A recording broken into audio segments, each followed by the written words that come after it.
ଆଜ୍ଞା ମାନେ ଜେନେରାଲ ଗୋଟେ meeting all Odisha contractor association ତରଫରୁ ମିଟିଂ ହେଇଥିଲା। ଆର ବିଭିନ୍ନ ପ୍ରକାର ଦାବି ଅଛି। ସବୁଠାରୁ ଭାରତବର୍ଷରେ କ'ଣ ଓଡ଼ିଶାରେ ସବୁଠୁ କଣ୍ଟ୍ରାକ୍ଟର ମାନେ ଅବହେଳିତ। ପ୍ରଥମ କଥା, ଆପଣ ଯେଉଁ ଛାତ ତଳେ ଠିଆ ହେଇଛନ୍ତି ତାକୁ ମଧ୍ୟ ଜଣେ କଣ୍ଟ୍ରାକ୍ଟର ତିଆରି କରୁଛି। ଆପଣ ନିର୍ଭୟରେ ଏ ବିଲ୍ଡିଂ ପୋଛନ୍ତି, ନିର୍ଭୟରେ ମାନେ ଆପଣ କିଛି ଭାବି ନାହାନ୍ତି, ବୁଝିପାରିଲେ? କିନ୍ତୁ କଣ୍ଟ୍ରାକ୍ଟର ମାନେ ଆଜି ଅବହେଳିତ। ସରକାର ଏ କଣ୍ଟ୍ରାକ୍ଟରଙ୍କ ବାବଦରେ କିଛି ଶୁଣିବା ପାଇଁ ରାଜି ନୁହନ୍ତି। ଏବଂ ଆଜି ମନେକର ଆପଣଙ୍କ 2 କୋଟି ଟଙ୍କା ଟେଣ୍ଡର ହେଲା, ମିନେରାଲର ଆଲାଉ ନାହିଁ। ବାଲି କେଉଁଠି ବନ୍ଦ ତ କେଉଁଠି ମିନେରାଲ ବନ୍ଦ, କେଉଁଠି ଚିପ୍ସ ବନ୍ଦ, କେଉଁଠି ଗୋଡ଼ି ବନ୍ଦ।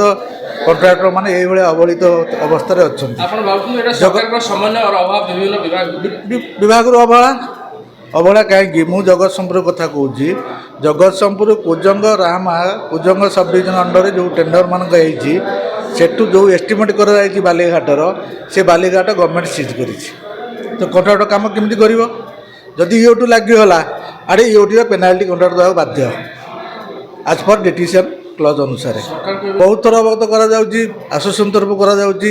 ବିଗତ ଦିନରେ ଯଦି ସରକାର କଣ୍ଟ୍ରାକ୍ଟର ମାନଙ୍କର ଆସୋସିଏସନ୍ ବାବଦରେ ଦାବି ବାବଦରେ ନ ଶୁଣିବ, ବିଗତ ଦିନରେ ଆମେମାନେ ରାଜରାସ୍ତାକୁ ଓହ୍ଲାଇବୁ।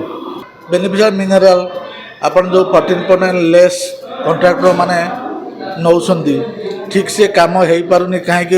ମିନେରାଲରୁ ଅସୁବିଧାରୁ। ସେଥିପାଇଁ କଣ୍ଟ୍ରାକ୍ଟର ମାନଙ୍କ ପ୍ରଫିଟ୍, ଯେମିତି ଆପଣମାନେ ବର୍ତ୍ତମାନ ବିଧାୟକମାନଙ୍କ ଦରମା ବଢ଼ିଲେ, କଣ୍ଟ୍ରାକ୍ଟର ଯେଉଁ ପ୍ରଫିଟ୍ ବଢ଼େଇବେ। ମାର୍କେଟ ଅନୁସାରେ ଏଷ୍ଟିମେଟ୍ କରିବେ। ମାର୍କେଟରେ ଆପଣ ଲେବର 500 ଟଙ୍କା ନେବେ, କଣ୍ଟ୍ରାକ୍ଟର ମାନଙ୍କର ଡିଜାଇନ୍ ଭୁଲ ହେଉଛି, ଲେବର ରେଟ୍ ଆପଣଙ୍କର 250 ଟଙ୍କା ଜାଗାରେ କଣ୍ଟ୍ରାକ୍ଟର ମାନେ ଦେଉଛନ୍ତି 550 ଟଙ୍କା। ଏଠି କଣ୍ଟ୍ରାକ୍ଟର ମାନେ 300 ଟଙ୍କା ଲେସ୍ କଲେ। ତେଣୁ ମାର୍କେଟ ଅନୁସାରେ ଡିପାର୍ଟମେଣ୍ଟ ବା ସରକାର ଏଷ୍ଟିମେଟ୍ କରାନ୍ତୁ ଏବଂ କଣ୍ଟ୍ରାକ୍ଟର ବେନିଫିଟ୍ ଯେଉଁ ଲାଭଟା ତାକୁ 15% ଆଡ଼୍ କରାନ୍ତୁ। ଡିପାର୍ଟମେଣ୍ଟ ଅଲଗା ହେଲେ କ'ଣ ହେଲା? ଆପଣଙ୍କର ହୋମ୍ ଡିପାର୍ଟମେଣ୍ଟ ହେଲା PWD ଡିପାର୍ଟମେଣ୍ଟ। ସେ ବିଷୟରେ ଆଗକୁ ଯେଉଁ କାର୍ଯ୍ୟଶୈଳୀ ବା କାର୍ଯ୍ୟପନ୍ଥାରେ ଅବଗତ କରିବା ପାଇଁ ହେଉ କିମ୍ବା ଜଣାଯିବ। ବିଗତ ଦିନେ ଜଣାଯାଇଛି, ବହୁତ ଥର ଜଣାଯାଇଛି, ଏବେ ବି ଜଣାଯିବ। ଆଜି ସଂଘ ମାଧ୍ୟମରେ ଜଣାଯିବ।